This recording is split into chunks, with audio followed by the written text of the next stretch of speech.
तो नमस्कार प्यारे साथियों, भी हम प्रयागराज जिला के हंडिया तहसील के ग्राम सभा रेघईपुरा में है, जहां पर जो है हमारी बड़ी बहन मधुलिका यादव जी ने राजस्थान पीसीएसजे की परीक्षा में रैंक 1 हासिल करके पूरे जिला और प्रदेश और साथ ही भारत में नाम रोशन किया।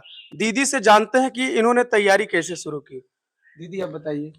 जी, हमने अपनी तैयारी एलएलबी की तैयारी की एलएलबी ख़त्म की 2022 में और 2022 के बाद ही हमने अपनी तैयारी शुरू कर दी और राजस्थान में ये मेरा दूसरा प्रयास था।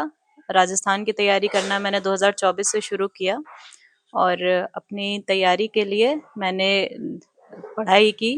मैंने अपने दिन का शेड्यूल अलग-अलग विषयों में बाँटा, अलग-अलग सब्जेक्ट्स के हिसाब से। मैंने पहले तो करंट अफ़ेयर की पढ़ाई की सुबह-सुबह और उसके बाद मैंने अपने प्री के हिसाब से डिफरेंट स्ट्रैटेजी रखी, मेंस के हिसाब से डिफरेंट स्ट्रैटेजी थी और इंटरव्यू में डिफरेंट स्ट्रैटेजी रखी। मैंने प्री में एमसीक्यूज़ लगाए और एमसीक्यू बुक से पढ़ाई की है, करंट अफ़ेयर पढ़ा है उसके अलावा यूट्यूब से और करंट अफ़ेयर की मैगज़ीन से। देन मैंने मेंस के लिए आंसर राइटिंग की प्रैक्टिस की। आंसर राइटिंग और साथ-साथ मैंने अपने नोट्स को पॉइंटर नोट्स में ट्रांसफ़ॉर्म किया और साथ ही रोज़ाना आंसर राइटिंग और लैंग्वेज पोर्शन के लिए न्यूज़पेपर रीडिंग की हैबिट बनाई। देन मैंने इंटरव्यू में अपने आप पे अपने कॉन्फिडेंस पे बिल्डअप किया और अपने कंसेप्ट्स को क्लियर रखा और इसी तरह मैंने क्वालीफाई किया ये एग्ज़ाम। दीदी आप ये बता सकते हैं कि जैसे जो बच्चा यूपी बोर्ड का है, कहीं न कहीं उसका जो है इंग्लिश थोड़ा वीक रहता है। अगर वो भविष्य में जो है यूपी पीसीएसजे का परीक्षा देना चाहता है, तो उसमें वो इंग्लिश को कैसे सुधारे? पीसीएसजे की परीक्षा में अगर इंग्लिश देखा जाए तो अभी से ही बच्चों को इंग्लिश में भी पढ़ने की हैबिट डाल लेनी चाहिए। न्यूज़पेपर के माध्यम से या इंग्लिश बुक्स जो आती हैं, वो पढ़ना शुरू कर देना चाहिए। हालाँकि पीसीएसजे के एग्ज़ाम्स किसी-किसी स्टेट्स में हिंदी में भी होते हैं, हिंदी में भी बच्चे आंसर्स लिखते हैं।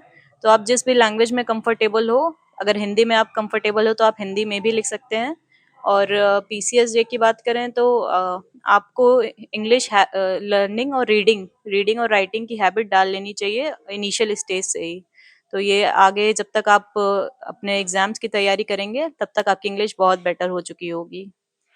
अच्छा दीदी, एक प्रश्न और है कि अगर कोई विद्यार्थी हाई स्कूल को पास कर लिया है, वो 11th में गया है, वो आर्ट ले ज़्यादा बेटर रहेगा कि साइंस ले? मेरा तो सजेशन है कि सब अपने इंटरेस्ट के हिसाब से सब्जेक्ट्स लें।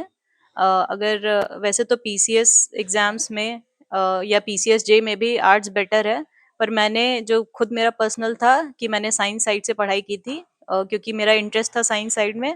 देन मैंने 12th के बाद एलएलबी की और तब मैंने एलएलबी के सब्जेक्ट्स पढ़े और जिसमें आर्ट्स के भी सब्जेक्ट्स थे स्टार्टिंग में क्योंकि बीए एलएलबी होता है। तो बीए एलएलबी में स्टार्टिंग के 1-2 साल में बीए के भी सब्जेक्ट्स होते हैं। तो मेरा तो ये है कि अपने अपने आप पर्सनल इंटरेस्ट के हिसाब से सब्जेक्ट चूज़ करिए, बट आपको ज़्यादा फ़ायदा आर्ट साइड से मिलेगा अगर आप आगे चल के पीसीएस या पीसीएसजे के एग्ज़ाम्स देना चाहते हैं। और कुछ बच्चों का दीदी यह भी प्रश्न रहता है कि हमारी राइटिंग जो है अच्छी नहीं आती, बट तैयारी ठीक है। अगर राइटिंग अच्छी नहीं है तो क्या उनका सिलेक्शन हो सकता है? देखिए राइटिंग ऐसी होनी चाहिए कि आपको भी समझ आ सके पढ़ने में और टीचर्स को भी समझ आ सके पढ़ने में। बट ये रोल नहीं है कि बहुत ज़्यादा अच्छी होनी चाहिए क्योंकि एग्ज़ाम में तो जल्दी लिखना होता है और जिनकी राइटिंग अच्छी है उनकी राइटिंग भी खराब लगती है उसमें पेपर्स में। तो आप इम्प्रूव तो करिए, जहाँ-जहाँ आपको लगता है कि आपकी प्रॉब्लम है, आपकी वीकनेस है, उसको आप इम्प्रूव ज़रूर करिए। आपकी राइटिंग नहीं अच्छी है तो आप प्रैक्टिस करिए अच्छी राइटिंग बनाने की। बट वो आपके मार्क्स पे असर नहीं डालेगा अगर टीचर उसको समझ पा रहा है तो। कुछ बच्चों का यह प्रश्न रहता है कि जो है सेल्फ स्टडी से भी हो सकता है कि इसकी कोचिंग, जैसे जो नया बच्चा है, वो कोचिंग जैसे करना बेटर रहेगा कि सेल्फ स्टडी से भी सिलेक्शन लिया जा सकता है? जी। जी, कोचिंग आपको एक गाइडेंस प्रोवाइड करता है, एक डायरेक्शन प्रोवाइड करता है कि आपको क्या पढ़ना है, आपको कुछ स्टडी मटेरियल प्रोवाइड करता है। बट ऐसा नहीं है कि बच्चे सेल्फ स्टडी करके नहीं बन सकते, बहुत सारे बच्चे हैं जिनने सिर्फ सेल्फ स्टडी किया है और सेल्फ स्टडी करके वो बने हैं। तो आप कोचिंग का सिर्फ हेल्प ले सकते हैं, जो लोग कोचिंग कर रहे हैं उनको खुद भी पता है कि हार्ड वर्क खुद से ही करना है एट द लास्ट। कोचिंग आपको स्टडी मटेरियल प्रोवाइड करेगा, आपको पढ़ाएँगे कोचिंग वाले, थोड़ा आपका जो वर्क है वो कम हो जाएगा। जो आप चीजें खुद से करते, आप नोट्स खुद से बनाते, वो आपको कोचिंग की तरफ से बनाना पड़ता है। तो थोड़ा सा इजी हो जाता है कोचिंग करके, बट एट लास्ट आपको खुद ही मेहनत करनी पड़ती है। तो हम यही कहेंगे कि आप चाहे पर्सनली खुद से पढ़ रहे हैं, सेल्फ स्टडी कर रहे हैं या कोचिंग भी कर रहे हैं, एट लास्ट आप ही को करना है मेहनत। और आप अगर हार्ड वर्क कर रहे हैं तो आपका सिलेक्शन बिना कोचिंग के भी हो सकता है और कोचिंग के साथ भी हो सकता है। तो जैसा कि दीदी ने बताया कि बिना कोचिंग के भी सिलेक्शन लिया जा सकता है अगर आप मेहनत करते हैं। तो बड़ी बहन से सभी छोटी बहनें जो तैयारी कर रहे हैं, भाई कर रहे हैं, इनसे सीख लेना चाहिए।